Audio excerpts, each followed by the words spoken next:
Welcome to Born to be Barefoot. I'm your host, Stuart Gordon, with my co-host, Katie Tsuyuki.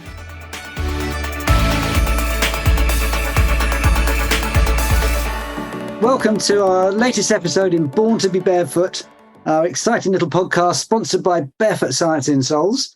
And today we have a wonderful guest from the Canadian snowboard world who featured in a previous podcast by reference from my co-host, the lovely Katie Tsuyuki. Now, our guest today is a gentleman by the name of Crispin Lipscomb, former Olympic snowboarder extraordinaire, and a partner in crime for Katie. So I'm gonna sit back and listen to these two swapping stories and telling exciting tales of the snowboard world and what's happening in Crispin's life now. But Crispin, welcome to our podcast. Thank you very much for having me, Katie and Stuart. I'm honored. Thank you. That's an absolute pleasure. So you guys go way back. What's the connection? Tell me about it. Come on. Well, we met, I think, originally in the Canadian snowboard scene sometime around maybe 2005 or 6, maybe a bit earlier, as Katie was coming up through the halfpipe world where I was already kind of getting my teeth into that scene then. And so we competed around one another, I think, for quite a few years. And we did halfpipe snowboarding. And so halfpipe was the original freestyle Olympic discipline. So it was, it's a pretty technical and physically demanding kind of sport. So not a lot of people really get deep into that, into competing and into traveling. But it's a place where you find a lot of really dedicated, passionate halfpipe athletes who share the adventures traveling around, first around Canada, and then your goal to getting into the States and maybe traveling the world, and always looking up at these legends ahead of you and trying to catch up with tricks, So it's a pretty neat world mixed with some dedication to competition, which is sort of normal across all sports, but it has a mix of acrobatics and kind of like a trick list. You have to achieve given technical steps up the ladder. And it has a deep history and a really, really good culture and a historical piece to it to be really sort of proud to be part of. That's how I felt about it anyway, and reflect on that whole scene.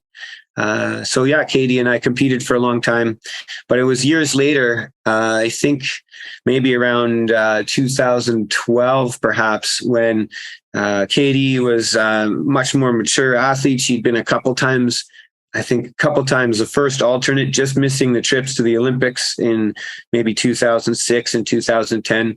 And she was so driven and dedicated to being the Olympian that was always her main goal. And she approached me sort of one-on-one to dive into, what she thought would be her last swing at the Olympics, and would I coach her right through to it? One-on-one, she said, so sort of with such truth in her conviction in her voice, that I was the only one who could do this, and she believed in it totally and was willing to do whatever it took.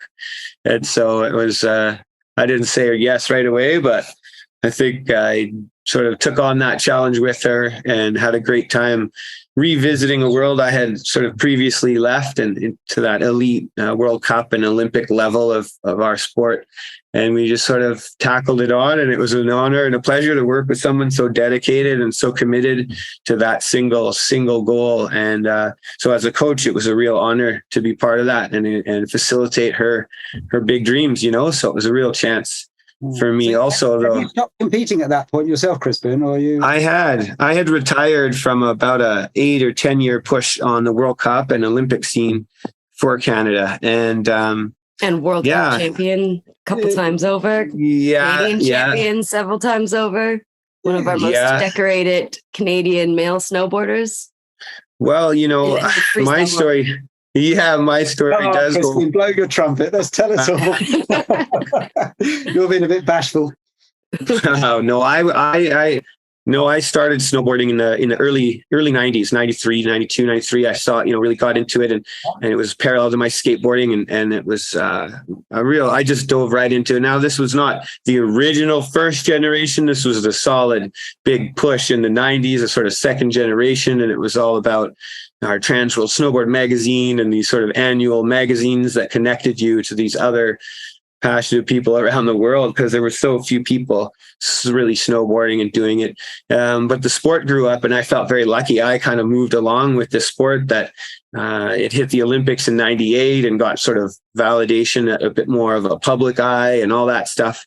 But I came up in the '90s when it was rebellion and knuckle dragging and, breaking stuff was the image we were sort of, I guess, sending out. And trainers or even coaches. No way. That was still sort of a decade away. This was just a real, chasing older brothers around and being inspired by all the scene of it and how the connection to skateboarding and that stuff. So, but I started teaching at about 96 when I was 16, because I learned you could get a free pass if you had instructors and you joined the ski school. So I did that, and I learned how to backline like a champion legend right off the bat, which is that you showing up at the meeting every time and don't get picked for the lesson and get back out there, play again, So that's what got me really into the scene and into the industry a bit more, more officially. And then at 18, I just kind of split out west, and I knew I was out in Ottawa in the ghettos of the sport and the ice and the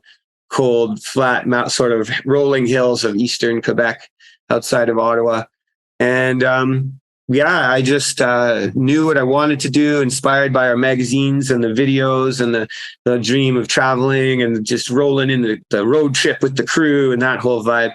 So that's what I did. I went out west and was in Marmot Basin and Jasper as my first time full time on a snow school, and was really inspired by the sort of the CASI, the Canadian Instructors Association side of it, and upskilling and being tested and getting more pay per certification. So I was primed into that stuff when I moved to Silver Star in the interior of BC and spent 3 years there, honing in a bit more those skills and learning more about industry and sponsorship and working with shops, and started competing. So I started quite late competing in the half pipe. When I was 19, I saw my first pipe.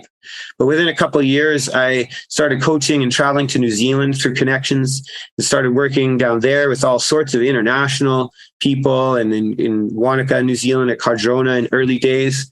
And then I was invited to start and found the BC snowboard team. This would have been 1999, maybe 2000. And at the BC level, there was this tour and there was maybe a bit of money. So they wanted to make a team. And I was this obvious coach and passionate guy. So we started the BC snowboard team, and I stopped instructing so much. And in New Zealand, I had become a coach there instead of an instructor, and these longer term relationships. So I started these camps in Canada for the New Zealand junior kids. And, I'm talking 11, 12, 13, 14 coming with their parents and in groups. And we were set up at Silver Star and then to Whistler when I moved there. So I was starting to get a taste for sort of like elite training at younger ages. And I was starting to get very inspired by what became a more formal training, more sport training with like planning and with training your body and your mind and making good plans, working together on these competitive outcomes, So I was really taken by all that. And in 2000, and I suppose it was 2002, I had coached the BC team at Tremblant in Quebec. And then a few of us went down to the US Open, like in golf, the snowboarding US Open was held in Stratton for years. And it was a real pinnacle pro tour event that all the legend moments ever happened. And so it was really going to sort of felt like going to Woodstock, as it were, for me and my friends who went, that it was this place, this calling to so many people, and big, huge, all the biggest names were there. Well, so was the national team coach of Canada. And this is 2002, they had just come off of Olympics down in Salt Lake City. And the Canada team had invested again in just the super pros last minute. And they did not get the Olympic medals they wanted. And they had been talking about, well, let's introduce a proper quadrennial national tryouts, and we'll make a serious plan, make a development team, and we'll play this sport like all these other Olympic sports. This will be the first, they were probably the first or second nation, probably behind the USA was probably right on that, with maybe, I just can't think of too many other nations that were right onto this, development team, get groups together, training for 4 years, make it competitive the whole way through, start funding athletes so that when we get to the Olympics in 2006, there would be proper results and there would be proper outcomes, Yeah. So I got transition from like the knuckle dragging, like the knuckle dragging and the like rogue people to like putting them in these stalls to get them ready for like real races. And you're describing race horses out of a bunch of kid punks. Yeah. So I feel I was, without realizing it, I was living this transition in a young sport and this really magical kind of acceleration towards real organized sport, So I arrived at this US Open and got discovered by the coach just as they were going to launch this program, and was convinced by this guy, Tom Hutchison, who is the new coach, and come to this trials. You have what it takes. I got, and he really juiced me up on the whole idea. And he talked about, we ended up driving him and another couple Canadians back up to Canada from Vermont, and had this long talk with this guy. It was super inspiring. And I became suddenly very driven, and was invited to Whistler to the Glacier up in the summer camps. And so was everyone else, everyone in the team, all these young guys. Imagine inviting all the AAA hockey players or all the national, rugby players together to try and make the All Blacks, is kind of how it was being laid out. And so we just all showed up and dove into this week-long sort of survivor-style competition thing. And they looked at our technical game, but they were looking for team attitude and passion for sport and coachability and the ability to work in the group and take input. So I guess I took the top spot there, and was, but I was quite old, I was 21 or something, like the 22 at the time. So quite late compared to these 14-year-olds, 16-year-olds that they are meaning to tag and meaning to put through this meat grinder, I suppose. I don't know, comparatively to what we were doing before this. So anyway, about 4 or 5 of us were invited to these cool. The first time I remember, a whole bunch of us were all taken into the University of Calgary, and they take us in. This has been fall 2002, and they take us into the guts of the Olympic Stadium and the speed skating oval, and down into the National Team Training Center and this gym. And they're like, we're all just sort of eyes open wide, mouth dropped, not knowing the name of anything. This is a squat rack. This is a lift bar. They're 45 pounds, and add weights on top of that. We're just like, whoa. And I remember in walks the women's speed skating team from Canada, who at the time were winning it all still. In like people like Katrina Maidone were there, and they all start doing their warm-ups while we're getting like how to use a rowing machine, and they start doing split squats heavy enough to bend the bars just to warm up, and their legs are as wide as our waist, for functional power. A bunch of skinny little kids. It was so amazing. Our first trip to meet the sports psychologist who sat us there, I remember too, he said, so I threw this to this room full of cool and some already pros and all these people in the magazines in our culture. How many of you, so how long are you in the gym on the snow every year? All big discussion in the room.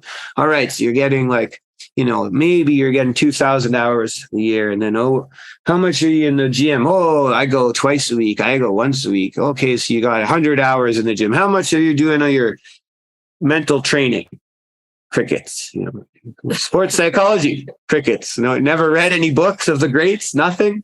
Okay, well, why would you invest all these hours not to pull the trigger in the contest gates? So we clue into tooling up and learning how to work on our mind, like our body and our skills. And these are just basic principles of training anybody in any kind of organized way. But they were introducing this to our very best in the country. It was so fun. So anyway, so we were up there and we spent, so I got invited. Yeah, like here's one quarter afterwards, didn't he? He was just like, what? Who the hell am I wasting my time? No, but it was a wonderful experience. Put aside my coaching for a while and went to the first World Cups, and there was going to be a couple World Cups in Canada, which we all could do a start, and they're going to take the top 2 of us to the World Championships in January, giving us this carrot. And I thought, wow, So we do this first contest. It was a Whistler. So I did very well because it's my home pipe, and I was just so excited, and I do well enough. And then the next World Cup in Quebec City, I'm back east, and it all still feels very familiar, having fun. My mom's there. And I have this great result. And me and my mate, my best bud, Neil Connolly, and we both qualified to join the super team to the world champs. And I'm like, wow. And we get there to my first overseas World Cup in Austria, Kreisberg, Austria.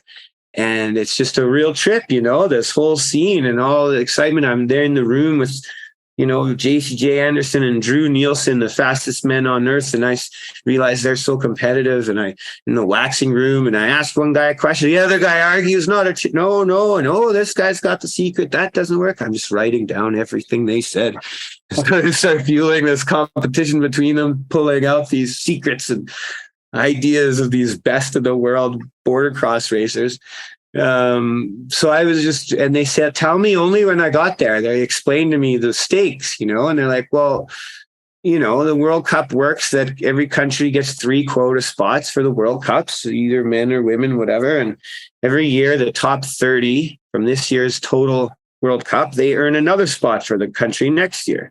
So Canada has only this many. So here at this World Champs, if you get top 16, we'll give you your government, what do they call it? Sport carding, they call it, which is your $1,200 a month. And for every year you're carded, we'll pay your university too after all this. I'm like, no way. I said, yeah. And if you can get a top 16 here, we'll pay out. And if, you could probably go to the next World Cup. And if you do well enough, you get top 30 this year, we'll, put you on the national team. And I'm like, oh my God, this is incredible.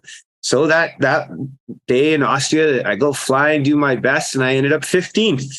And I'm just blown away. One of my scores from one of the judges was like a 9.5 even, and I'm just hooked for life, And they tell me, congratulations, you beat all the pros again. So looks like you're coming with us. You want to go to Japan? And I'm like, of course, this has been my dream. I've been working with Japanese people in New Zealand and Whistler, of course. And I'm already in love with that, definitely. So I fly to the next 2 World Cups where I end up in the finals, and I'm getting 6th and I'm getting paid, and 8th, they're giving me cash money for a couple runs in this beautiful place of my dreams. And they say, you're doing well. Why don't you come to wrap up? We'll go to France and Switzerland. You'll finish up the season with us.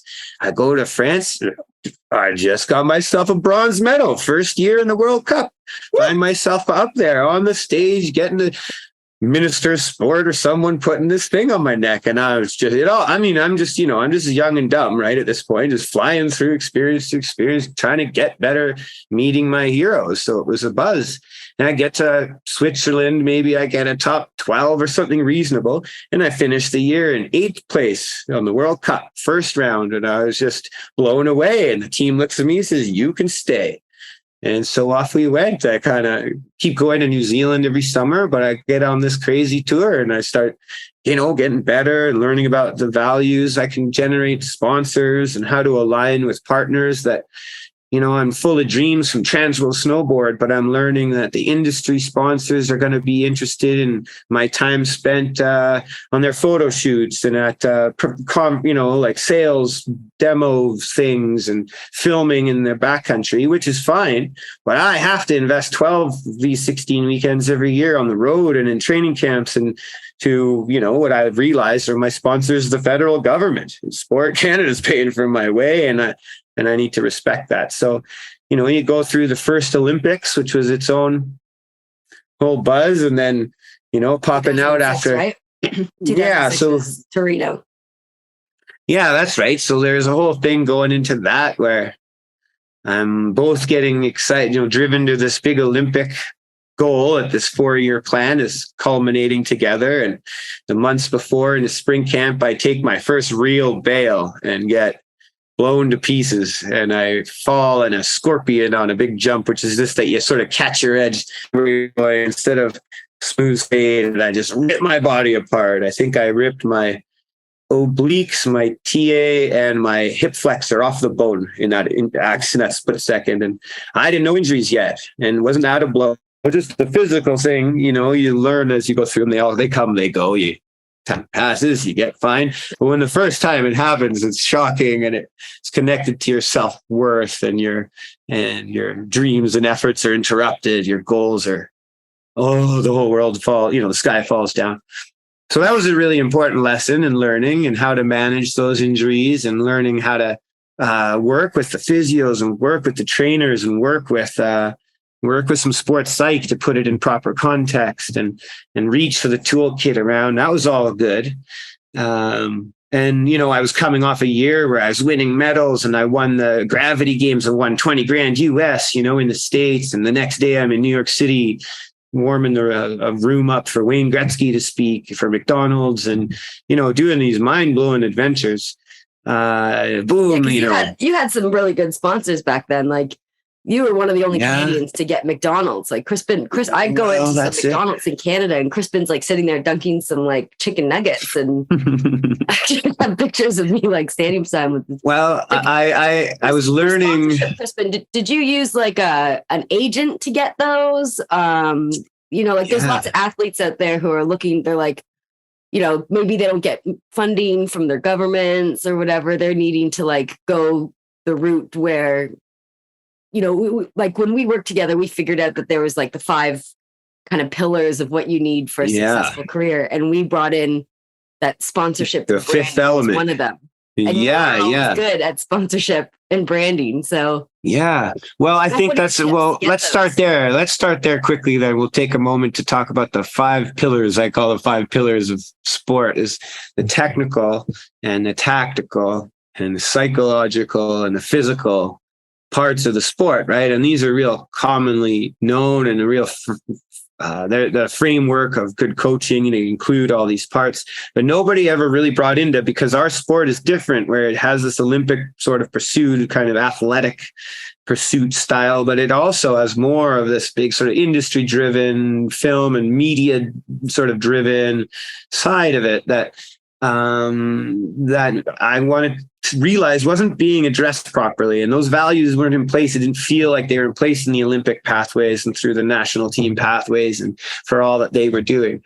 So we added that 5th element, as you mentioned, Katie, the branding and sponsorship. So that adding that into every day's plan and adding this into the skill set of an athlete. So they understand, so the sponsorship and branding is their relationships and their value in the marketplace and their reputation and the kind of understanding there is an element of how you seem by others, and that can be leveraged into value with good partners. And the game is finding first your own real sort of brand and the value, or the sort of like understanding yourself and what it is you're doing in snowboarding, and then finding the right partners who value that. And that when you two align, you can do something for the marketing department, and then you have a real value you can quantify and put in metrics, so you can get your return on your effort or your reputation or your intellectual property you're bringing to the partnership, right? So that should be normal sort of business, but it's not always trained in and nurtured into young athletes as they're going through they're also doing the same in their technical, and they're putting all this time in their planning, and they're putting all this time in the gym to build the right muscles and the right injury prevention capabilities, you know?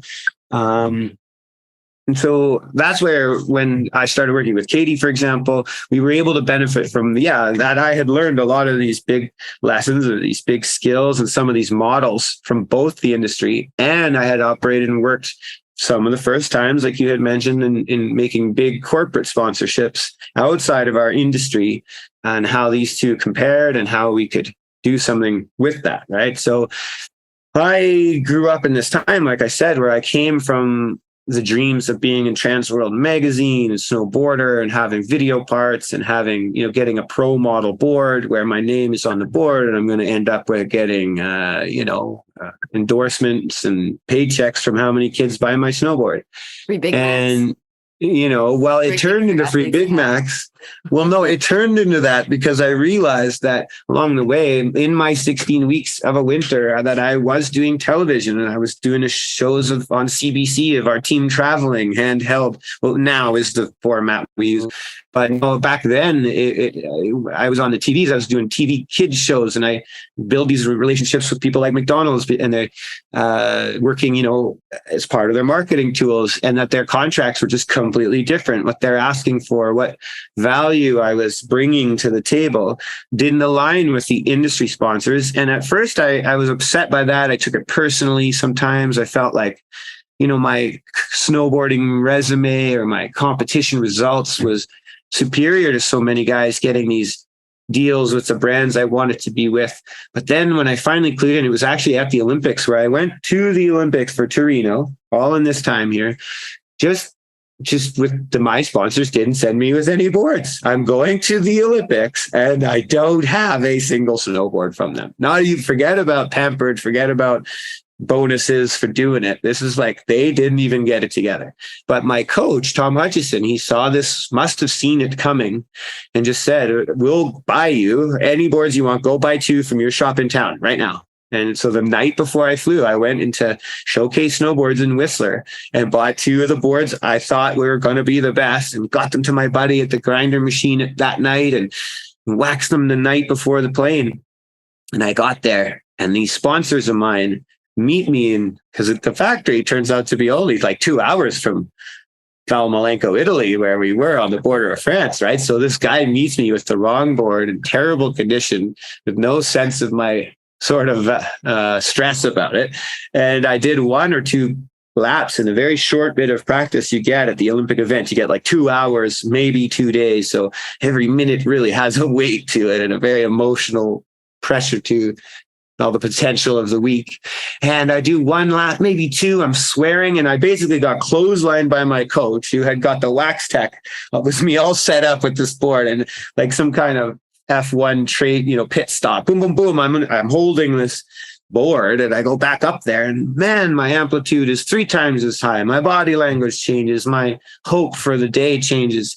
And I end up ripping my way through that competition and qualifying for the finals in my first Olympics. And there are thousands of Italians screaming like soccer fans. My mom is in the crowd with my best mate from school. Dreams are coming true. And I went flying through the air, and I made my mistakes, and I did a world's first, trick in that contest. And I ended up sort of like 11th, almost last in finals. And it was a big blow to me, my young heart. I had all these hopes, and I went the next week and I won my first World Cup, and the next 6 events after that, 6 big titles right after another. And at the end of that, when I must have been coming off the buzz or something, my coach sort of says, yeah, so how much was that company going to pay you that year? What were they saying? $1,500 to travel for the whole year?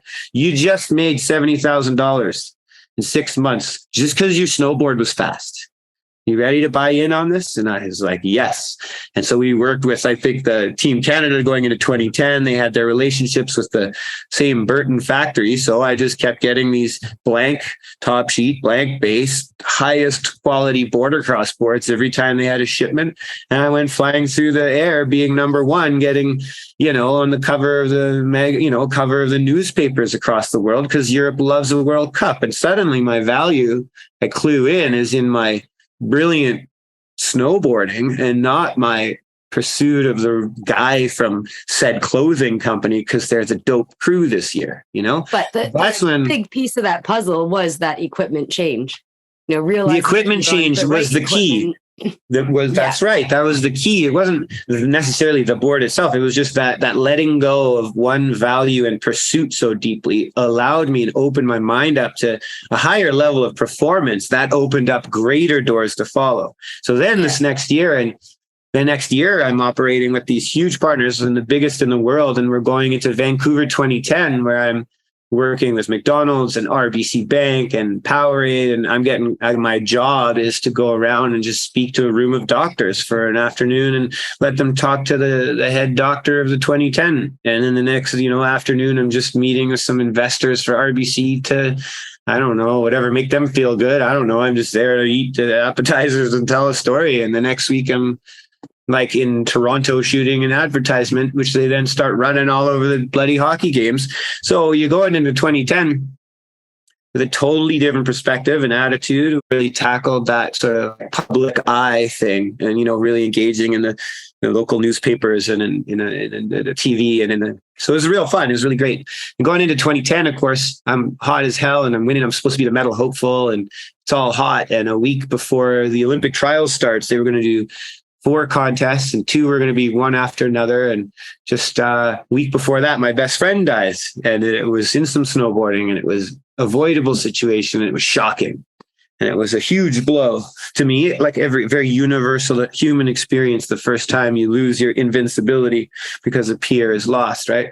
So this was a struggle. And at the time, I had also been traveling to Korea, and I'd been working, invited to visit these monks, these Buddhist monks who ran a 1,000-year-old Buddhist temple in the mountains of Korea. And they were into snowboarding, and they supported grassroots development snowboarding. So I was at these events and camps there that I was running, and I just got invited in to see these guys. And I'd grown up with some hippie parents and traveling the world, and my mother is in sort of agricultural development in third world countries for a career. So I was open-minded already and not new to Buddhism, but it really sparked in me a great amount of learning, and I wanted to show respect to these wonderful hosts. And it was really resonating with me, some of the stuff I was reading, and not a devout following religiously by any means, but just learning the stories and the parallels to my life was fun at the time.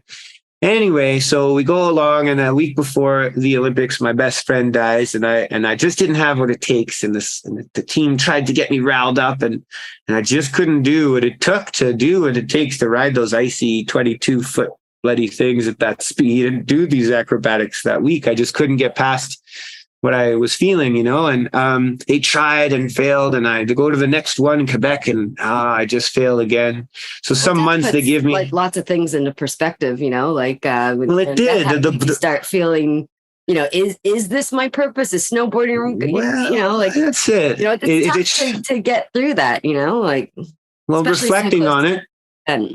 Yeah, reflecting on it is a human thing, right? And you're busy with your youthful and rightfully your own path, and you're in the middle of the universe, and then your universe crumbles even a bit, and it makes you look at it, right? You're supposed to step away. And so Buddhism at the same time, and what I was really into there was I realized I was in a bit of a real conflict, a real personal conflict, where I'm learning the values of shedding ego and of truths and of others and compassion, while I'm, capitalizing and monetizing my celebrity and some sort of engineered value from other people's perception ambitions to be as crazy as me. I mean, this was just something that was a real conflict.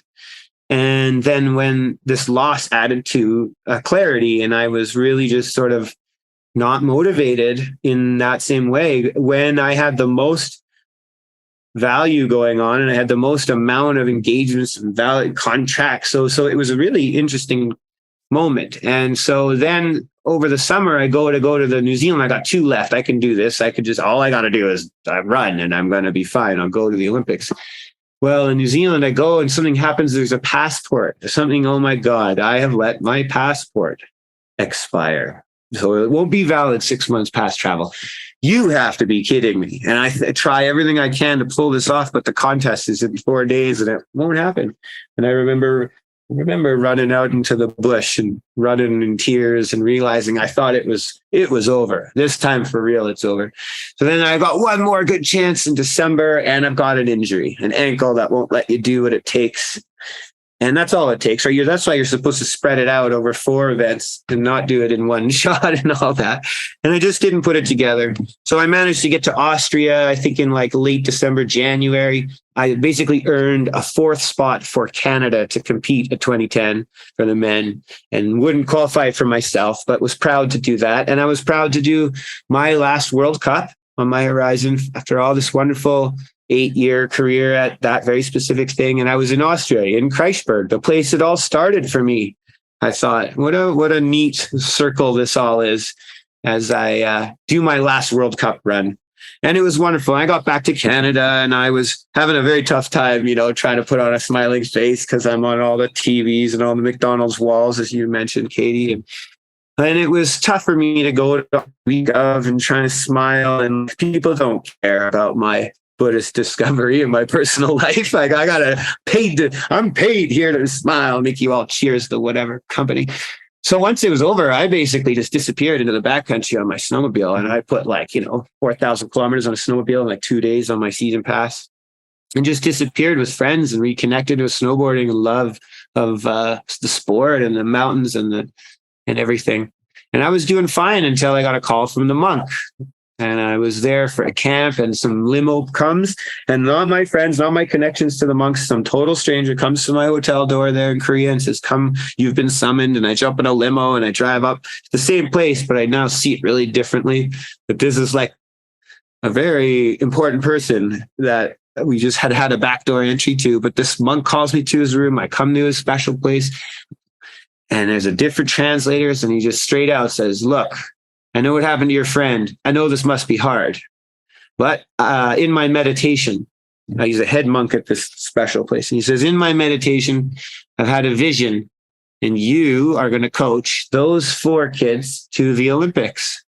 And Korea is about to get the bid for 2018. We're going to get it, and that's it. So have a nice trip back to Canada. I'll see you in some weeks." I'm like, "What are you talking about, man?" I'm like, "Are you translating this properly?" He's like, "Yeah, no, I've seen it. You're standing there, there, you're doing it. So good luck." And I'm like, "No, I'll have to go to school. I'm not really prepared. I know what's going on." He said, "You don't have to go to school. You have all it takes. Our guys are built just like these Japanese. There's nothing stops us."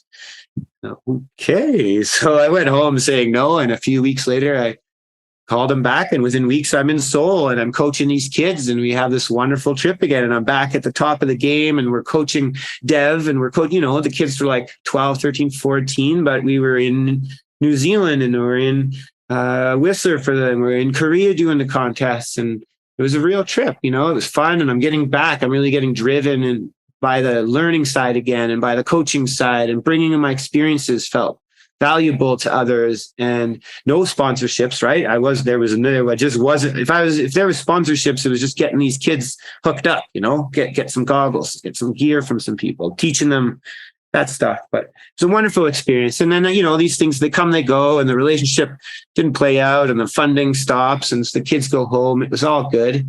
In the summer, I'm just really think about is that when you're coaching these like dev type athletes, you're not just their coach, you're their dad, you're their wax tech. Well, yes, that is how it went. These coaches that coach at especially that level, they just don't get enough recognition. It is a tough job. It is 24/7. And then not only that, you have parents that are calling down on your back and what's going on. So like, any of our listeners out there, if you've got kids in a dev program, and you got a good coach, you need to hold on to that coach and nurture that relationship to make sure that that coach stays on. Because like I said, parents, people on the outside, they don't realize how many hours it's an endless job. As soon as you pick up those kids from the airport or you meet up with them, like you're their rock for that whole time. It takes a lot out of a person. It's a tough job coaching, and it's like you say, especially at high level, and there's traveling together and logistics. But these relationships, they're deep relationships you develop with athletes over time, especially multi-year programs, and you're there with them, like you said, in the best moments, and you're there in ski patrol holding hands, and you're maybe worse, and you're a good coach is deeply invested in every day as a positive gain. And it takes a lot, like you say, out of a person to be so committed to somebody else's goal. It's hard for anyone to be committed deeply to their own life and to their own opportunities. It's very hard. We know this. And so if you can ever find somebody who wants to invest in you and help you facilitate any part of your life, you must nurture that relationship. Absolutely. They're two-way deals. You might pay money to value it, but there's a lot more to it. And so with those kids in this Korean situation, I was full on dad. We had houses and all these places, and sometimes there were parents.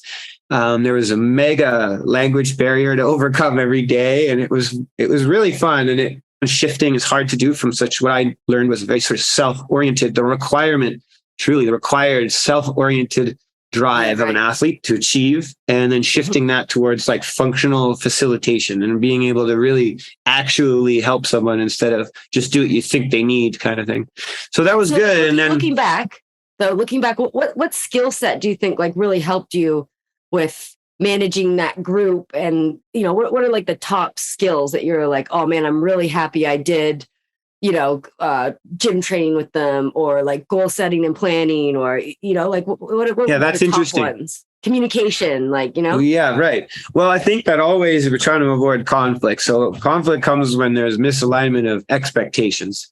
So I think, really starting off with a relationship where the scope of the work is clear, so that you can make sure when you're helping somebody at work and then it's over and that's your life and you're not part of that.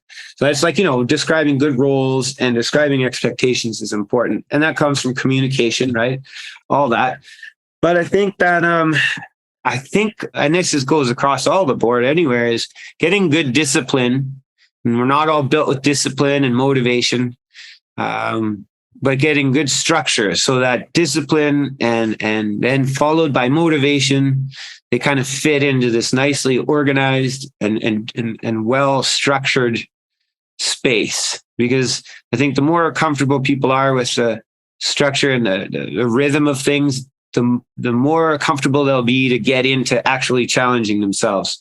So I think that coaching and the coach-athlete relationship should really be based on like the athlete coming prepared to be open, to be challenged, and to be up against the hard things, to be challenged about their idea of things. They're challenged on what they challenged technically in their skills, and to be falling and to be challenging their physical strength and going to the edges and the limits.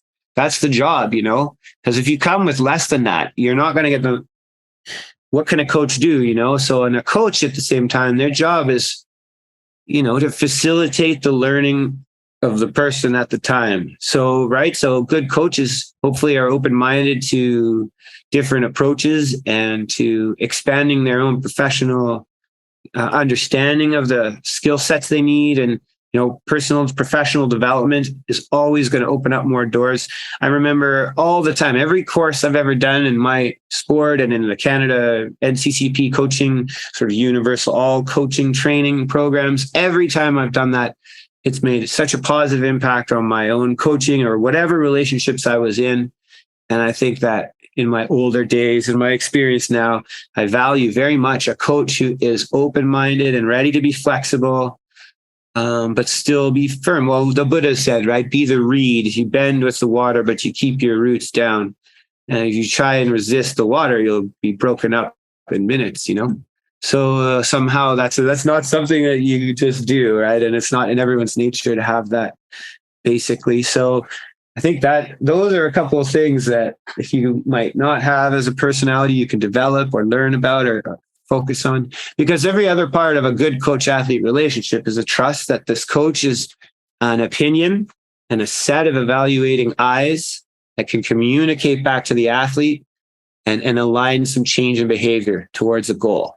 So, in good coach training, you should be armed with good feedback looping, where you observe and then you evaluate what you can and make data out of what you see so you can measure it a bit. And then you align your shared understanding with the athlete, and then you discuss change in behavior that fits the language that is understood and communicated. Then the athlete goes and changes their behavior towards that outcome. And then they do that with repetition enough to prove this change or a lack of change. And the coach observes, collects the data, and we're back around we go, around the loop. So, just the basics of a good coaching athlete, little feedback loop and learning, there it is. If the coach has a trust or a reputation or like a skill set that gives them credibility, and then that their skills are there to do good observation and good information recording, and then sharing in the discussion with the athlete is the key. Shares not just the coach's opinion, but that there's parts of that data collection that's coming from the athlete, and their intuition and their own understanding, and then some sort of suggestion that the athlete can change their behavior that can be measured in the same way that proves to make a difference or not. And then you move on to more practice and repeat. So that's the goal, right? That the athlete is there totally ready to be challenged and not just to be told how good they are and how awesome it is today, which does have its time, of course. In every competition, you're supposed to just be doing that, filling the balloon, the psych balloon, and the confidence and the joy and all that thing. But on training and learning, that's what I think. And so I don't know. You're talking about learning, and I know that we're talking a lot about sport and snowboarding, but really at heart, Crispin is an outdoorsman. Crispin, you love being in nature. You love the challenge that nature presents to you. You like one of my fondest memories is going out sledding. For those of you guys who don't know what sledding is you go out in the backcountry in the middle of nowhere, and you're very far from humanity and safety. Yeah, snowmobiling, yeah, and snow biking, yeah, right. Snowmobile on this big beast, and if you don't check yourself and make sure that your equipment's up to check, your knowledge is up to check of what's going on, then you can get into some hairy situations, right, Crispin? Yeah, totally. Well, that's it. And I think that those sort of sports, are exciting, the motor sports, and you can go so quickly. You can get deep out in these mountains and immerse yourself in beautiful space, beautiful view, gorgeous. But actually, in the snow, like taking rookies out there too. Yeah, well, in the snow, it's the test day. Yeah, well, in the snow, it can become dangerous, but it can become very rewarding. And you can in a kind of a short time, take people out to unimaginable terrain that they've never seen, that the best ski hill in the world is really only just sort of pretending to be these sort of opportunities. Like when you get out into the real backcountry and out into these terrain places that nobody's there's no tracks, you feel like an adventurer and a pioneer, maybe, that you've come all this way, and there's these great adventures and everybody, a big crew, and there's this whole together. These are the things I fell in love with snowboarding with in the beginning, right? That we described, the whole road tripping and the challenge and the adventure and the new places. So here we are all now. What are your top adventures on your sled, though? With maybe stuff got hairy or whatever. Yeah, well, snowmobiling is interesting because I came across it later in my snowboarding, and I knew it was there, but I was kind of avoiding getting into it because I'd heard it to be very addictive. Like once you start, you're never going to snowboard a pipe again once you go out there, say these old mentors of mine. So I kind of avoided it, and I ended up winning a couple of snowmobiles in halfpipe contests and sold them before I ever really got out. And I used the snowmobile as my personal goal, physically, to overcome my injuries going into 2006 Olympics. My goal was, if I go to these push-ups, I do all this, and I do good at the Olympics, I can have a snowmobile. So I did that, and I got this snowmobile. The next day, I win a brand new one. Before I could even get out to play, I win a brand new one. So I was spoiled. And I got rookied by the most incredible locals and shown all the secret spots, and I got learned up very quick. But the thing was, I applied myself, like my snowboarding and my coaching, and I tried to work out this, and I learned it all like from this technical mind, and I had so much fun. But some of the best times I've ever had were, well, I can think of one day specifically with my dear friend Neil Connolly, who I maybe mentioned before. I had reconnected with this old competing traveling buddy of mine, and he was really into sledding, and I was lucky to go up with him and his crew, and it was just the two of us in spring. And I think we probably, got into something we shouldn't have been into somewhere. And the two of us just went off into the mountains, and we had no direction and we had no bearing. It was spring, so the machines could travel anywhere. And we just started rolling sort of that way and then that way. And then I don't know how far out we were. And we had lunch with the Ravens, and we had, I don't know where. And we just kind of came back hours later in time for sunset.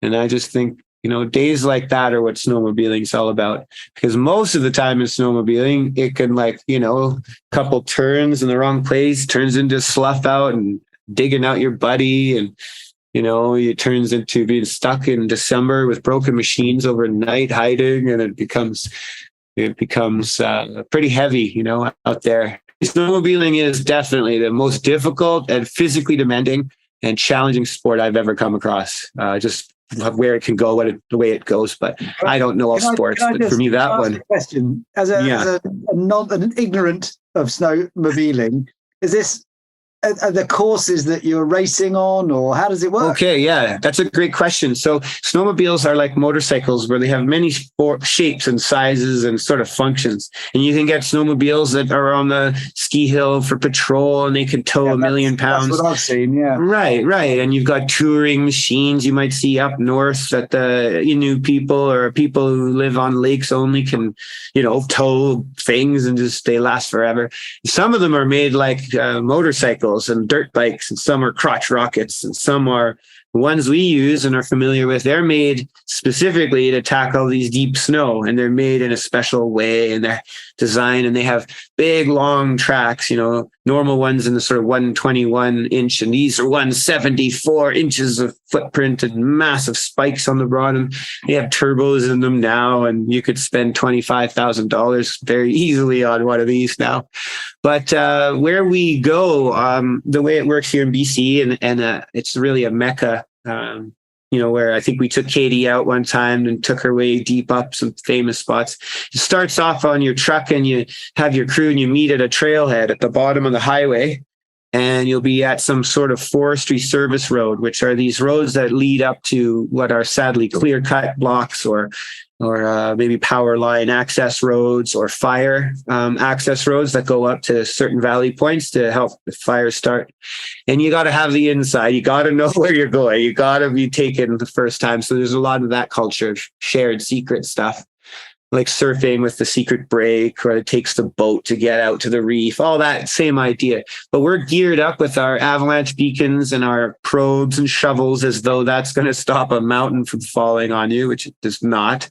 It's a after the terrible disaster kind of tool. But anyway, then you get all your posse up and you got buddies who are hungover, not taking it seriously. You got a posse over there with a broken machine, and you just head off with your troop up these forestry roads, deep. It can be 35, 40 kilometers sometimes, depending. It can be only maybe 6, 7 kilometers. And you pop out to these little subalpine lakes of trees everywhere. There'll be cabins and everyone has some fun buzzing about. And you're floating around in this deep powder with like a boat. Essentially, once you get off the trail, you end up floating around, and it's just really wonderful. And in a very short time, you can get to beyond postcard situations, really beautiful stuff. And there'll be a bonfire and lunch, burning some sausages and having a time out there. And it's, somebody gets stuck, somebody needs saving, but we bring our snowboards out. And this is how we come across the sport through snowboarding, is we have our snowboards in our pack or attached to the back. And we go out there, and instead of having to walk about or ski in, ski out, we snowmobile in, and we have this rip. And so we go, except that you see, of course, like youthful anybody, it starts to be that you got to go farther out, or you got to go higher up, or you got to go to the higher peak. And in this case, you don't just... If you take your machine up to the top of a slope and you want to ride down, what do you do with your machine sometimes? It's a very good question. I was just going to say that. So you want to ski down, right? Obviously, like, look at that perfect thing. I want to ski down. And there's this idea that you just like, okay, let's go with the sled. Yay, I'm skiing. And it's not like that. What has to happen is that two of you at some point twice have to be on one machine. Two of you on one have to arrive up there at least twice, because of the math of that's your chairlift, but you can't bring the chairlift back down or whatever, right? And so you end up sort of maybe in one at a time on both of you are working. You have to evaluate the mountain. You're trying to leave the space so it's nice and fresh and nice and pretty for the camera, so it doesn't look like anyone was ever there. So you got to find, you have to, now this is where mountaineering and deep knowledge of the mountains and fall line and momentum and the machines pays off, that you have to start working out the path of least resistance, and it may be way around and back and over, and then finally maybe we have to approach from the north, or we'll never get there. And then singularly you might work your way and cut your way and get stuck and come back, and you start slowly punching like maybe kind of like a vertical icebreaker, and make a trail one after another till you pop out at the top. And this is where guys screw up, is they get all very excited and they'll leave a sled there and drop in. And the other second guy might sled down, except now there's a snowmobile stuck on the top of the mountain. And now both of you have to arrive back up there to retrieve that sled. So the safer way to do it is that you start by seeing make this trail, try to figure out if it's right, and then start working. Both of you start working together as if you're one human, and you work your way slowly, and then sometimes even just getting close is good, and you fly, and then you get back up there and get, the second sled, and then try again, and the second sled. So there's quite a lot of effort to get what you see in our movies of just, some woman beautifully snowboards down the face. It's gorgeous. Snowmobiling's cool. And it might have taken it could take days sometimes to punch these trails into perfect conditions to play out. And so that's when it becomes mountaineering, and it becomes really its own world up there. And you learn very quickly you're only as strong as your weakest sled and sledder. And I have a story getting stuck with this guy now who is this legendary sledder guy. And I don't know if you remember Jesse Cumley there, Katie, but he's doing some incredible stuff. But him and myself and Anthony Crute, the guy I mentioned before, who passed away just before my Olympic trials, and the three of us went up on New Year's Eve, I think it was, to a normal, really mundane place. And it was just before dusk. And we thought, we'll squeeze a quick sled in and set up for tomorrow. We'll go build a jump. So tomorrow on New Year, we'll go freshie in the morning and have this cool spot to ourselves. We go up there, we go down this super mundane little rolling hill down, kind of up to a bridge and down into this lake. And we're getting stuck going downhill. I'm like, what the heck is going on? And it was so snowy and so cold and so, I don't know, too much. And we end up finally getting to the lake, looking back up as dusk settled. And we've got one super old beat up, chunky beat sled. One I thought was a good sledder. My brand new machine, total rookie. Didn't know how to use that thing properly. And this other guy was really good with a really tiny, wrong machine for the situation. And we learned very quickly that we were stuck. We had no water, no extra jacket. We just were not prepared, not paying attention to the indicators, not pre-planned out. And it took us, I don't know, hours in the dark, slowly, just 15, 17 efforts to get us all three machines back up to the top and home. Everyone, no cell phone service, everyone calling, where are you? Where are you? Where are you? So real sketchy. And it was just a super mundane, 7 kilometers from the truck. I'm sure we were only, totally at risk of dying in the dark night with no one knowing where we were in the coastal mountains. Just whatever, doesn't matter. If you're a tree or a stick or a mouse, it wasn't going to matter to us. So that I remember, coming up with that and learning these deep lessons. But I was able to take over those years so many people out to this world that they enjoyed so much, and the whole Dutch team, or all the rookies that would come up from a Canadian team, or friends from all over the world. Just come on, let's go out casually. We'll just take you right down to my wife. I remember taking her out from Australia, from the ocean. She was one of those, she's a surf life-saving competitor type, and take her out to the very peaks of the mountains, just blowing her mind. And it worked. One of those great first date stories, but it's definitely just a beautiful space, but it's dangerous, and it's physical, and it's teamwork, and it's wonderful, and it's collaborative, but it's extremely dangerous. And since I've moved here from Pemberton to Vernon, where I live now in the Silver Star Mountain in the sort of middle of the south of BC, I have not been out to the backcountry once. And I think it was part of having a kid. And I feel like I took very seriously the threats. And as I got older and older, I saw the fun and risk ratio was shifting as I got, which is really normal, right? When you don't know anything, you're stupid. You don't know what you're supposed to be afraid of. And you do something long enough and you know what to be afraid of, and you don't have the confidence. We've all seen that graph. So snowmobiling, that happened to me. But now I use my fancy mountain snowmobile monster machine to groom my personal little training center I've built in my backyard for my club and my daughter. And it's Crispin, tell us about that. So what are you doing in Vernon these days? In Vernon, I live up here. This is our 8th winter working with the Silver Star Freestyle, a kind of regional, provincial level kind of club of kids. And I've just been growing grassroots snowboarding. So I came here from Pemberton, Whistler, 7 years ago. I was coming off being a Russian national team coach and transitioned to here's a club with 6 kids and an 18-year-old coach. Let's do this. And over the years, we've worked closely with our provincial federations and the national federations and building coaches and coach development and facilities. And we've got 79 in our club this year and like 7-8 coaches. And we've got partnering. Well, it's a Silver Star Freestyle. Was 25 years doing freestyle skiing and snowboarding now for about 8 or 9 in a serious way. And then, we have airbags and dry slope airbags. And we built a dry slope and rails here at my place at our property where we have wintertime. We have a whole park all lit up called Tree Line Park. Go check that out on Instagram. And it's where we have about sort of 35 features, and all the kids come up on a Wednesday night and snowboard in the dark. And then because it's dark here in Canada at night, and we can be doubling the time on snow for some of these kids. And my daughter, of course, is growing up around all of this. And I'm really excited to watching her, how she'll take all of these cool experiences to her own little life. Yeah, she's 6, right? She's turning 7 next week, and she's and she rips on a snowboard. You should see this little 7-year-old. She is so good. And mom was that kind of mom who we had her on a skateboard at like 1 in the house with the soft top on it, and she's still every day skating around the house, bumping into stuff, breaking stuff, but it's all good here.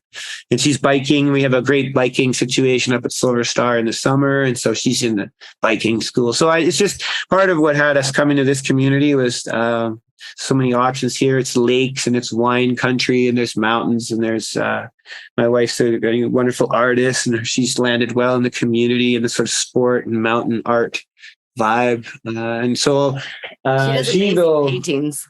Vaz Art, if you guys are looking for a cool new artist to follow. Her name's Rafaela, but Vaz Art is her label. And Vaz Art Gallery.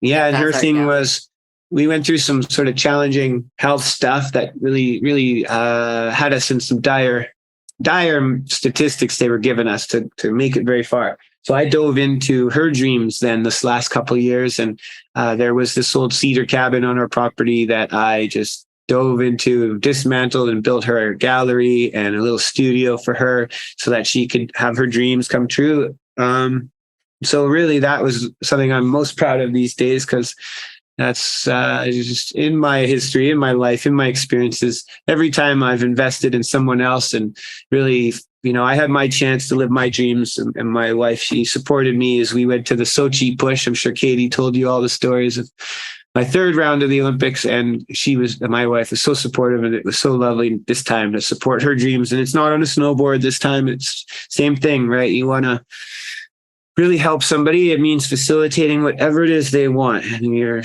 just meant to be a kind set of eyes and help keep the plan rolling and be as much action as you possibly can towards the goal. And that's what I think life is about. And I've only ever been well rewarded for engaging in others and supporting others. So who better to love for than your own family?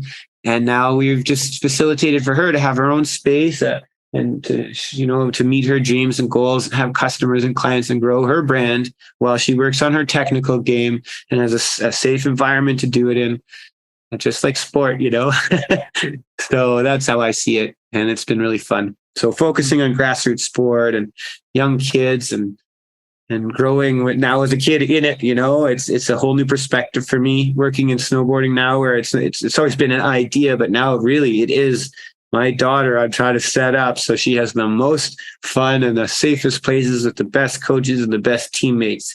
So I work my butt off in my community and the family. Stop you there, Crispin. That little sentence of the most fun, the safest, the best coaching, that to me sums up everything you've been talking about. And I have to say, I'm in grandparent territory here, but if I had grandchildren who wanted to have a coach, man, you would be the one. What a wonderful attitude and perspective on things.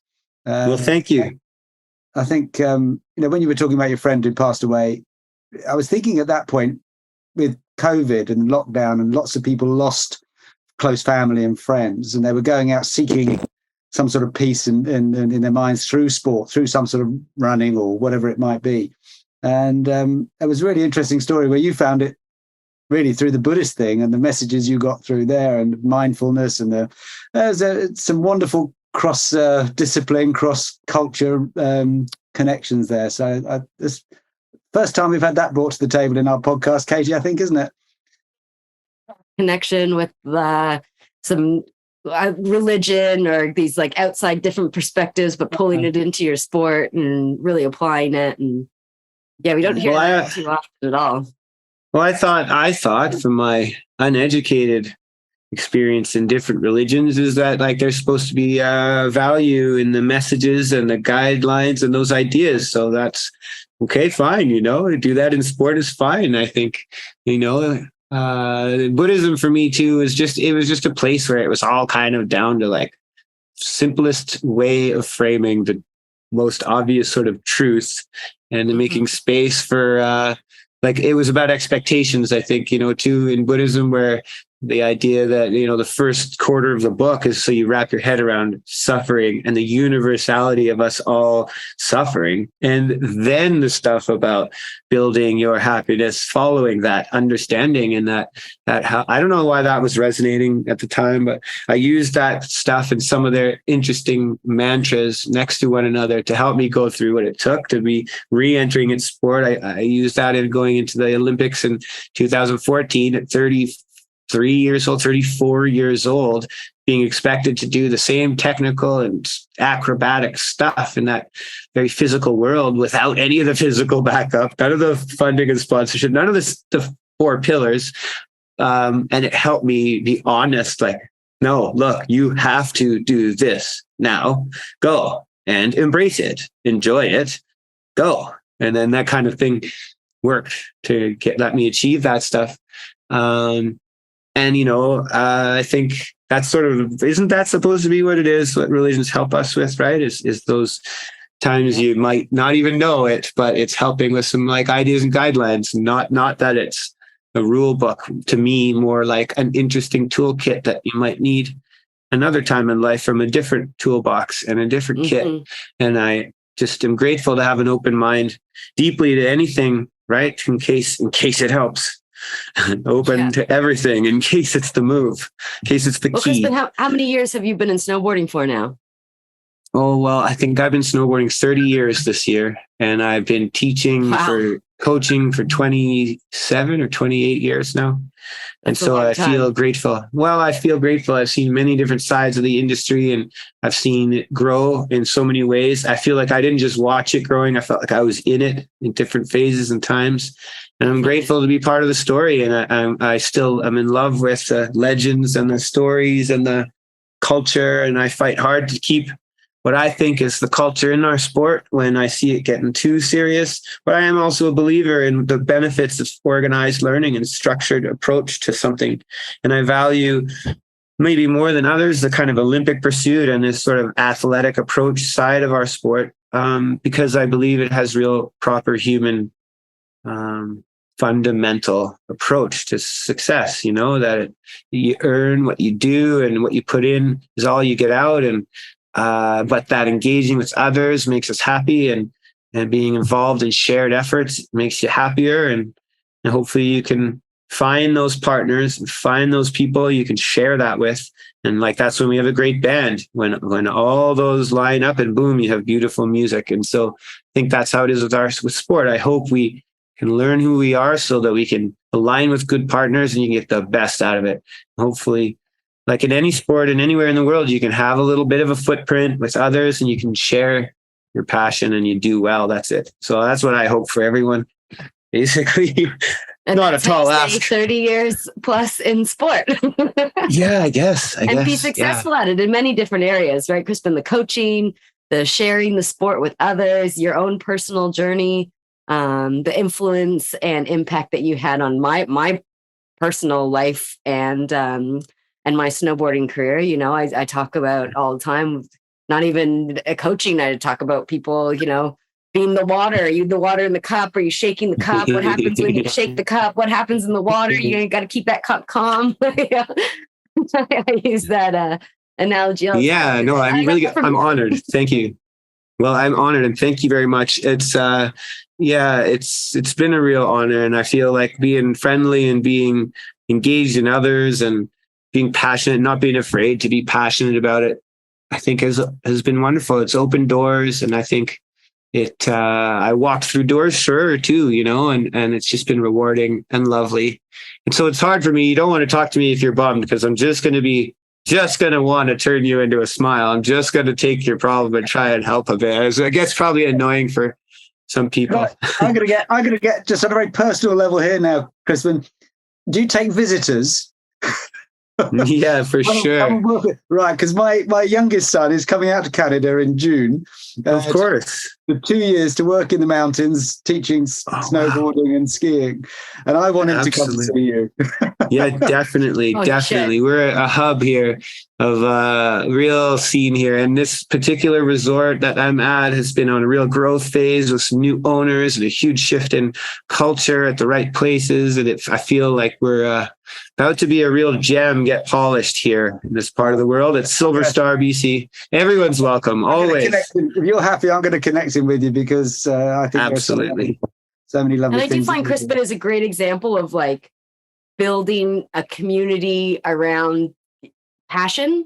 And everywhere, I know that everywhere Crispin has went, he's always built a community, be it a commune at his house where, like our vagrant friends come and post up and build yurts on his property, or to, even at this grassroots level where, parents, whatever, are bringing their little most precious things in the world to Crispin to get him to train them up.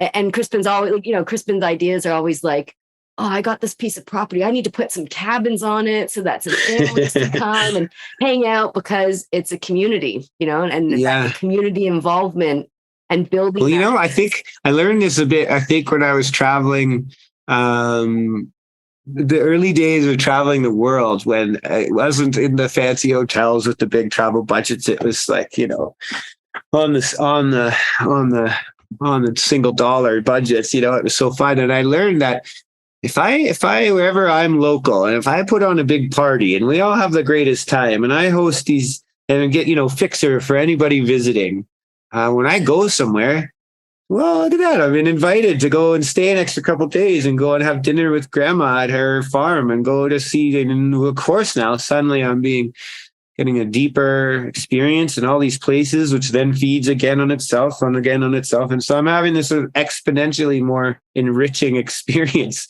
And then as these years were passing, it was working. So we're having, what was it?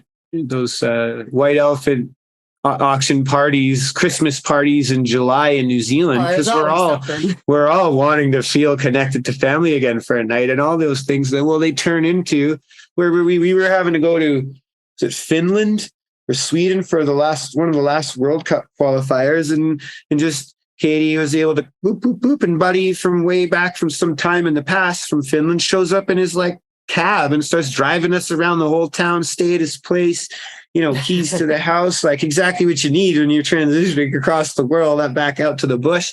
And except he's giving us this wonderful insider's historic tour of Helsinki, of all these special places. And there's no way the other 7 athletes on the national team from Canada were at all anywhere near that experience, because they just jumped right off the plane, onto the shuttle, drove into the night and got into the hotel and bitched about jet lag. And I felt that opportunity wasn't the opportunity itself wasn't random. This goes back to like some invested energy into somebody else some years ago. Or like getting on with the Russian team was because Katie and I were training at Mount Hood, and I'm watching this guy make the same problem, but he's a smiley guy and he's nice. And we said, what up enough times this week. So I'm like, man, like, just, a little more of this, a little less of that. And, oh my God, isn't he happy? Well, yeah, because he just learns a trick. To him is critical that he stepped up the technical ladder on this trip. For me, it was but a mention of a very basic principle, as far as I could see. Boom, this Russian guy's so grateful. 2 years later, suddenly he's hiring me to run a rogue team to their Olympic pursuit for...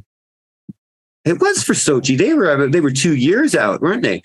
And then Katie comes through and we're doing it. And then the year after that, the same guy is now the national team coach for Russia, being told he needs a Western technical assistant coach or national team coach for their halfpipe team who's from the West. That's what they have to do. Well, I guess he gets hired. and spends a year trooping about on the same places, same spots. We're in North America, we're in Colorado, we're in Blacks, and we're in New Zealand. Same. Just with a bunch of cool Russians, thanks to this one like investment in another person's learning and snowboarding, which gets me stoked anyway. Even if I got nothing, I already won for being involved in his learning process. I don't know why I get a buzz sharing the moment with others, but it had already paid off the minute I did it. That's what you want in a coach. Well, either you have the eye and the fun fight. It's like a game. It's like somebody who loves chess. You're happy to play anytime with anyone at all for fun. Anytime. If you were drawn to coaching at 16, it was in you. Yeah, I think so. So initially, though, it came from skateboarding and my influences, and I had good coaches along the way, and yeah, good times. Very lucky.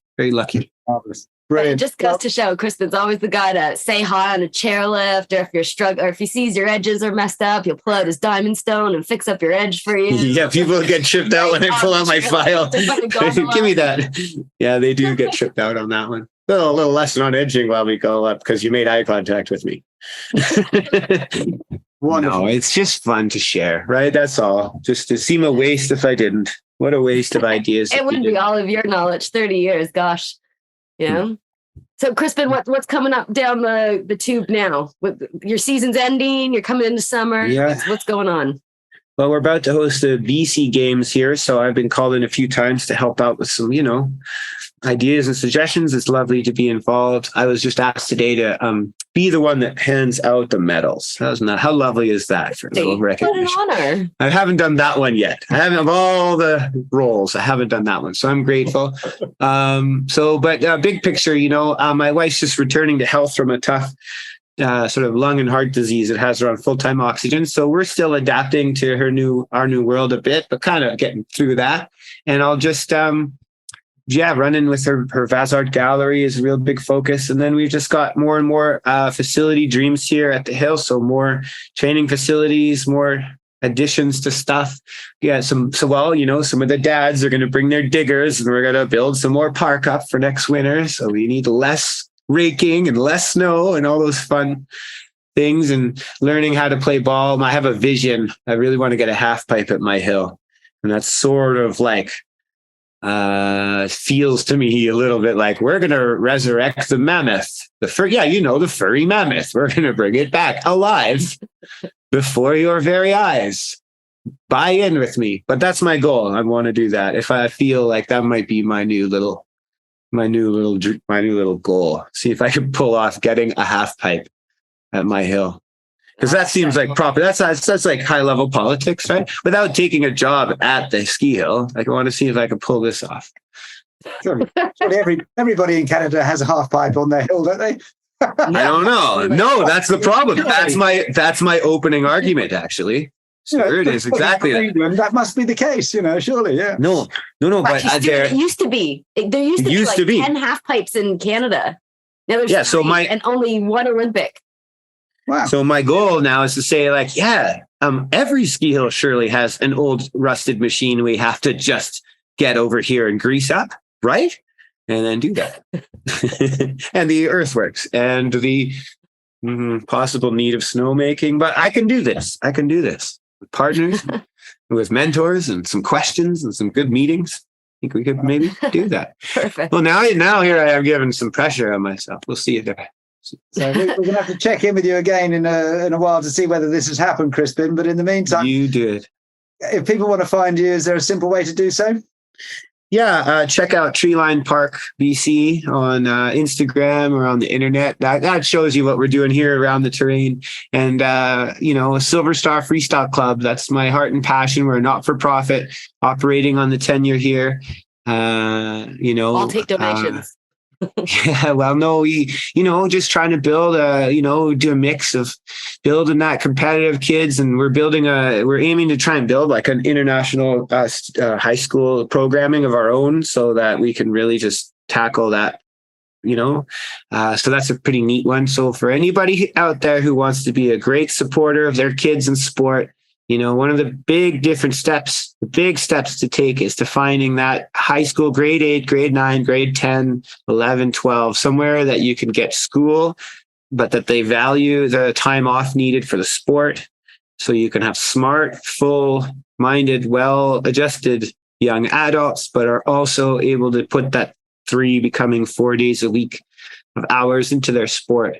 And so if that's, hockey or whatever, I appreciate they can maybe be expensive, but the opportunity is the best, because these kids are going to be around peers, and they're going to, they're going to have their, around our program, we do it for snowboarding. For sure, we do it for snowboarding. But that's the big one I see, that the sooner you can introduce a good committed athlete with organized lifestyle, but also a school that can value education as much as also valuing the time into their sport. And so there's no conflict there. And that's the best you could do for a parent, and hope that together in that little group, in that little steam pod of the few people who really get in and join that school, they'll accelerate. That's a key one, I think, for any young parents out there. That's a great message to finish on. So but we're going to come back and we're going to check in how that goes. But Katie, thank you very much. I'm going to say thank you. I'm going to let Katie sign off. But Crispin, what an absolute pleasure listening to your story and your principles and your messages and your ethos. Awesome. Fantastic. Well, thank you. I very much appreciate it. Yeah, thank you, Crispin, so much for taking the time and coming on our podcast, powered by Barefoot Science, who is one of my sponsors going into the 2018 Olympics, and great people there, great product. Our followers can go check it out. But yes, thank you so much for joining our podcast, sharing your wonderful wisdom with our listeners and ourselves. As always, I enjoy talking to you and hearing what's going on.